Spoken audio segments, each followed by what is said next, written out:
Here's our host, Tian Wei. Hello and welcome to World Insight, coming to you live from Beijing on CGTN. We begin today's show by examining two political earthquakes on both sides of the Atlantic. On Tuesday, U.S. House of Democrats launched the fourth ever presidential impeachment inquiry. This time, they are investigating Donald Trump over his phone call with the Ukrainian president.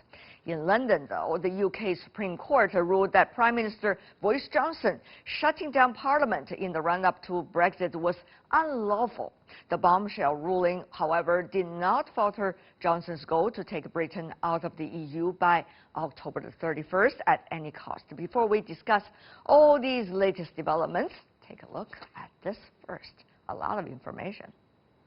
The limelight reserved for the annual United Nations General Assembly was snatched away by breaking news out of Washington and London. House Democrats are on their way to an extraordinary political clash with U.S. House Speaker Nancy Pelosi rocked the Capitol by taking the political leap to initiate a formal impeachment inquiry against President Trump.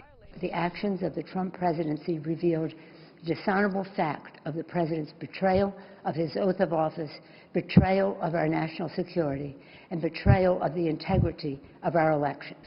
In London, the United Kingdom's Supreme Court ruled unanimously that Prime Minister Boris Johnson acted unlawfully when he advised Queen Elizabeth to suspend Parliament just weeks before Brexit. Was unlawful because it had the effect of frustrating or preventing the ability of Parliament to carry out its constitutional functions without reasonable justification.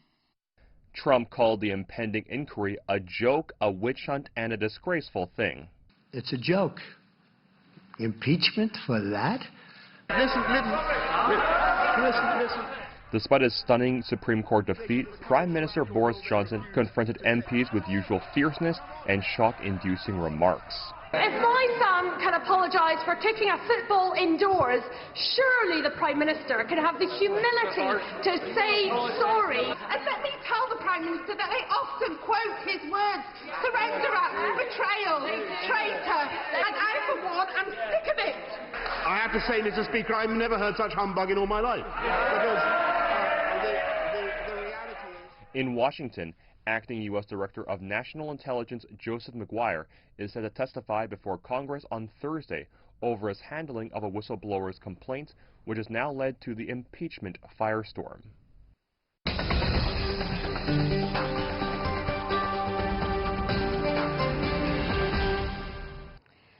For more on the Trump impeachment proceedings and the British Parliament return to session, we joined in London Ian Beck, a professor at the European Institute and co-director of the Darendorf Forum of the London School of Economics and Political Science. In Beijing, we have from America originally Rick Dunham, co-director of the Global Business Journalism Program at Tsinghua University. He's been a seasoned Washington correspondent for many years. Gentlemen, welcome to our program. I want to go to you first. Mr. Dunham, what a drama. So where are we going from here? What is likely to be the process before President Trump could come out and face the public? It's moving very quickly. There's an impeachment process over time. The four impeachments have taken up to 3 months. What's happening is the Democrats have 6 committees who are looking into the various issues, but this is the particular conversation between Donald Trump and the president of Ukraine that is the focus of most of this, and it is the reason why House Democrats have moved ahead with impeachment instead of just doing background investigations. They're now going all out for impeachment, and a majority of members of the House favor an impeachment inquiry, which is a major change, and that all happened yesterday. Right. At this moment, the acting intelligence chief is testifying in front of the House. But what shall we expect from such a personality, Mr. Dunham? Well, the question, I think my first question is whether he takes responsibility or takes blame. And the second question is whether he tries to downplay the significance of all of this. The Democrats want to know why he waited so long, why he sat on this complaint rather than moving ahead and informing Congress and then giving them the information. Right. Of course, at this moment, Mr. Dunham, yes. He is suggesting that he has been acting from the very beginning, every step of the way lawfully. And also he's been suggesting, Mr. Denham, that he believes the whistleblower is acting in good faith. Right. Now, what is exactly giving you the indication among all the words he had just said, and the hearing is going on right now? Right. What is suggesting to you about where he is standing, or after the testimony of his, what's likely to be the conclusion that people can draw from the latest development? Well, I think the Trump agenda is becoming clear, saying, yes, this happened, and it was all innocent. I didn't demand anything. I didn't withhold anything. These were just normal conversations. I think he's going to say it's much ado about nothing. He's not going to deny it happened. He's going to say it was insignificant. Yeah, but on the other hand, there have been the accusation, and the letter came out in public. So as a seasoned journalist, what is your reading of this? Now, there's another person, Attorney General, also, Mr. Barr, of course, is also involved, according to the latest text. So what does that mean? What's the next step? Well, I covered the Clinton impeachment, so you're right. I am a seasoned observer of American impeachments. But I mean, I think the key is that you realize that impeachment is for high crimes and misdemeanors. It is not about criminal offense. Donald Trump is saying there is no quid pro quo, this for that. It doesn't have to be. And I think, having covered the Clinton impeachment, it's easier to impeach a president when the issues are simple.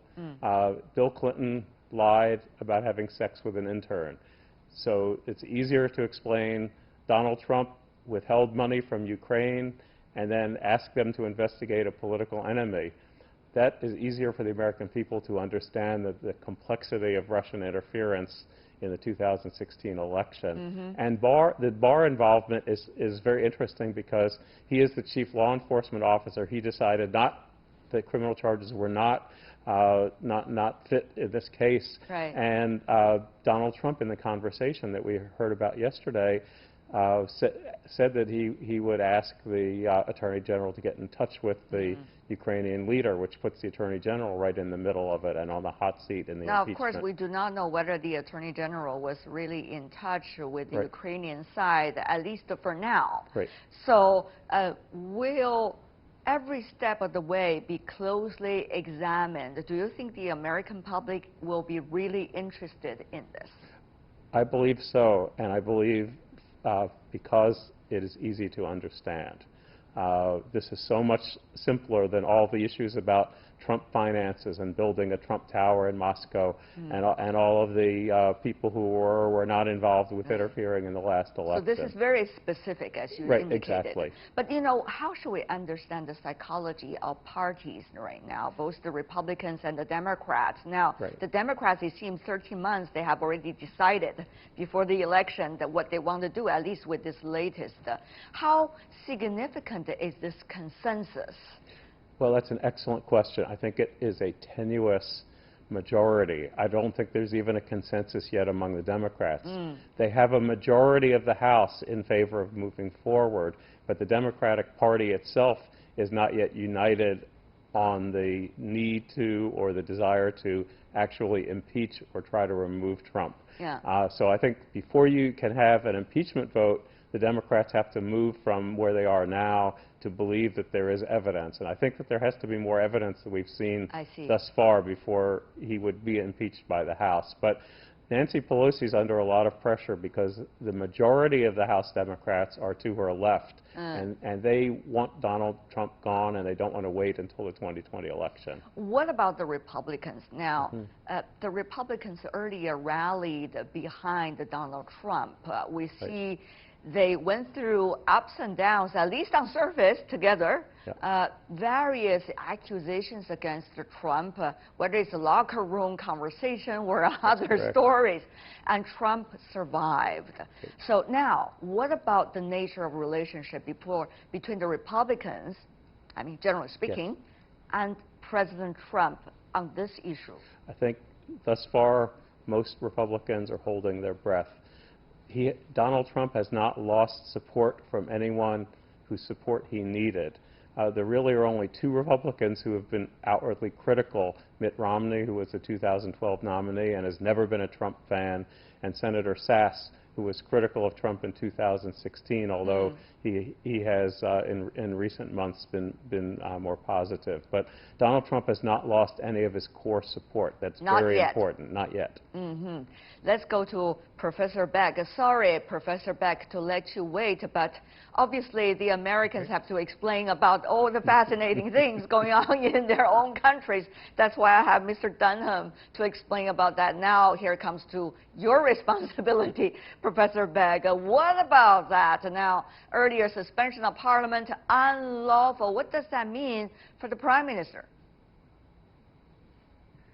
Well, this has been very much a week where everybody on Tuesday morning, especially when the Supreme Court announced its decision, went, wow, this is huge. It's a challenge between the three arms of governance: the judiciary, which is the court speaking and saying what the government has done is unlawful; the Parliament, which is the legislature; and the executive in the form of the government. The point behind all of this is Britain does not have a written constitution.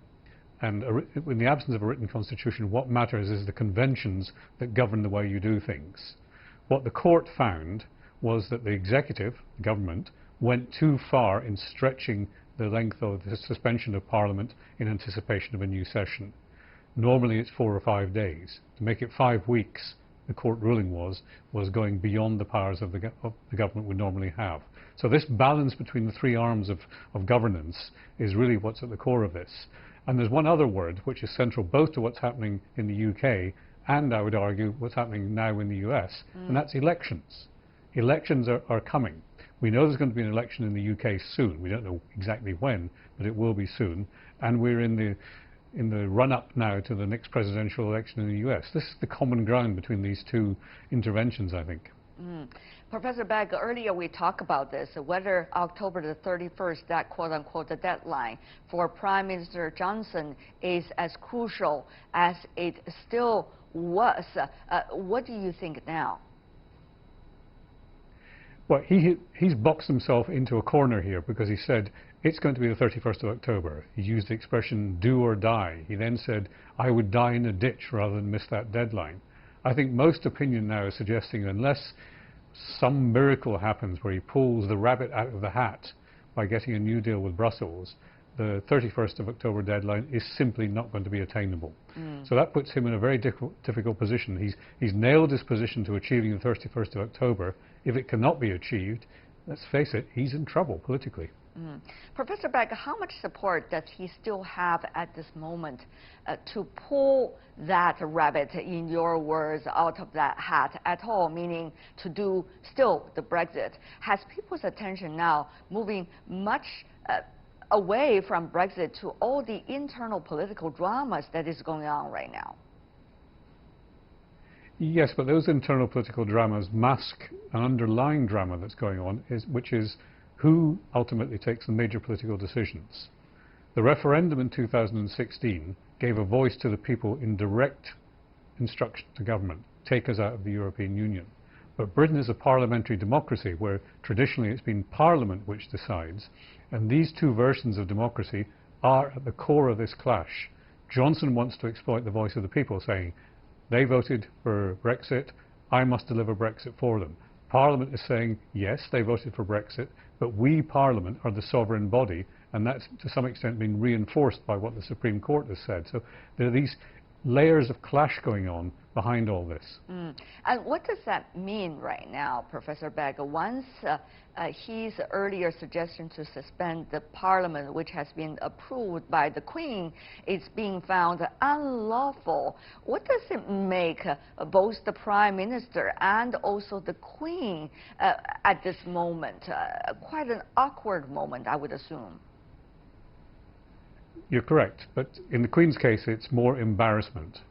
One of the iron rules of British politics is you never embarrass the Queen. Boris Johnson has done that, and his standing with the people will diminish as a result. Nevertheless, the contest between him and the Parliament has been really over a few days of suspension. It's not a basic undermining of Parliament. It's just saying, I want Parliament to get on with Brexit, and if they won't do it, I have to use tactics like this prorogation of Parliament, suspension of Parliament, as my means of getting Parliament to come to its senses. So that's why I refer to the underlying clash of the forms of democracy. As a result of this, Professor Begg, the drama that we have recently seen, which is the suspension of Parliament being unlawful, how do you think the British voters going to look at the Prime Minister Johnson as a result of this latest development? Will that influence much to his ultimate political goal as he promised or threatened earlier, Brexit? I think you'll find the British voters dividing into camps. There will be those who say, look, what's happening is Boris is trying very hard to deliver what we voted for, which is Brexit. And there'll be others who are saying, he is breaking all the rules. We do not like that in a Prime Minister. He should go because he is undermining long-standing democratic principles in this country. So these two sorts of camps, and then you have the further split between those who are for leave the European Union and those who remain. And we've even lost sight of our traditional politics spectrum of left and right. It's all been overlaid by these two new sorts of divisions. I'm enjoying every minute of the earlier 15 minutes while the two of you gentlemen trying to explain to all of us the nuances and the things behind the headlines about the latest development. But if you look at them, the two cases, there are certain similarities. Of course, they're very different in nature as well. Mr. Dunham and Professor Begg, both of these leaders, President Trump and Prime Minister Johnson, were considered as rebellious figures in their own ways. Meanwhile, they have been challenging some of the fundamental ways of doing things when becoming the heads of state or important person in the government. And now they are facing something about their own personal credibility. So where do you think your local politics, I mean your national politics, is going from here? Professor Begg, you want to go first? Well, you could add they both have wild blonde hair and have eccentric personalities. So this comes into the story as well. I think that Boris Johnson is being exposed. He came into power with a very rigid agenda. He was going to deliver Brexit on time. He created a government of very right-wing figures who are very pro-Brexit. And now it's all kind of unraveling for him. So I think he's being tested in the job, and I believe he's being found wanting. I'd be surprised if he actually survives this. Interesting. That's quite a prediction, Professor Begg, you just made. I hope you realize that. Mr. Dunham, I do, yes. Mr. Dunham, besides the hairstyle and the color of it, what do you think? Well, first, I mean, they share a populism, they share an anti-establishment feeling, and they like to break norms or rules. So-called norms and rules. Right, exactly. And I do think that the system of government, the differences are important. The British parliamentary system, I think that's one reason Boris Johnson probably won't last as long as Donald Trump, because he has lost all of the votes in Parliament since he became Prime Minister. He's basically lost control of the majority, and you can only govern in Parliament if you control a majority. The President of the United States has a lot of executive power. Donald Trump has challenged, since he's become President, he's challenged all norms of the limits of executive power, basically telling people or countries, sue me, let's get into a trade war.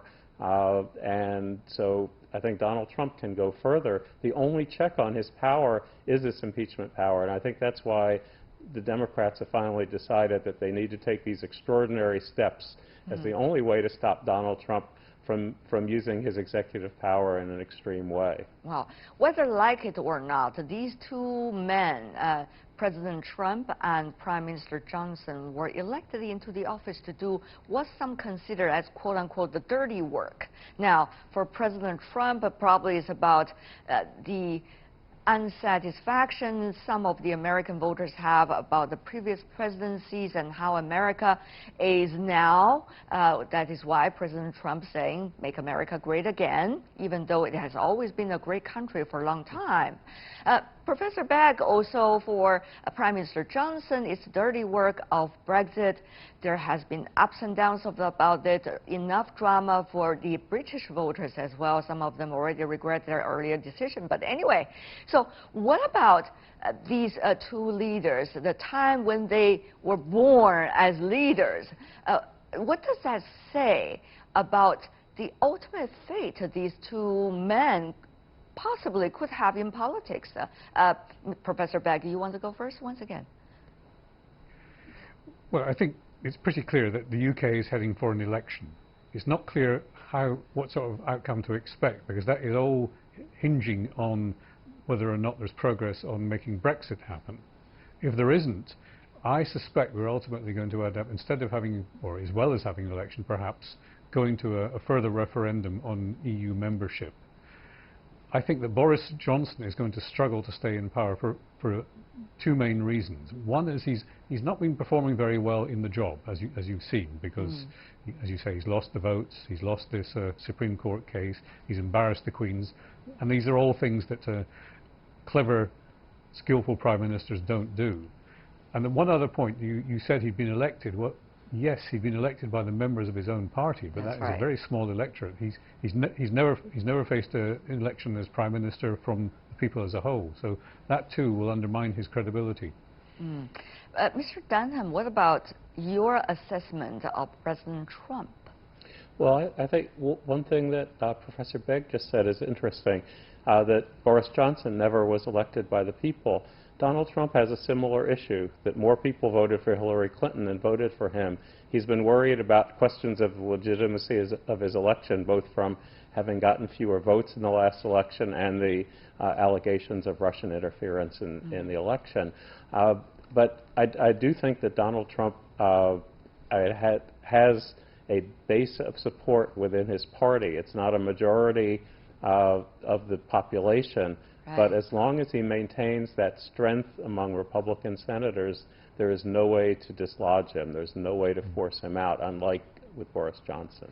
And finally, before we go, briefly, maybe 30 to 40 seconds from every one of you, you know, whether they're still in the office is one thing, but the process leading to the result will be a dirty process, quote unquote. And therefore, what does that mean for the other issues that presidents and prime ministers have to handle? For example, for the U.S. case, China-U.S. trade relations and NAFTA and many other things for the prime minister, of course, Brexit or not, a relationship with others. So will other issues be the collateral damage of these two dramatic leaders' fate? Mr. Dunham, go first. I do think that President Trump's legislative agenda is already collateral damage. I don't see him getting much of anything. Very similar to Barack Obama in the final year of his term. But in terms of U.S.-China trade or other issues, the president may be weakened, but that is executive power. He doesn't have to worry about Congress.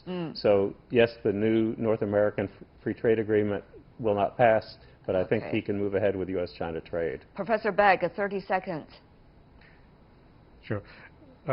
What Boris Johnson wanted to do by suspending Parliament was to initiate what's called the Queen's Speech, which is a new programme of legislation. That would have started to address all the things that have been left on the sidelines by this constant warfare over Brexit. So to that extent, he was at least articulating the need to move on. However, he's stuck with Brexit, and it continues to suck the oxygen out of the British political system. All right. Ian Begg, Rick Dunham, as if we didn't have enough drama, all the latest developments suggest we are to have even more. For now, I want to thank both of you providing the insights and the analysis. Thank you so much, gentlemen, for being with us. Thank you. Thank you, Wayne.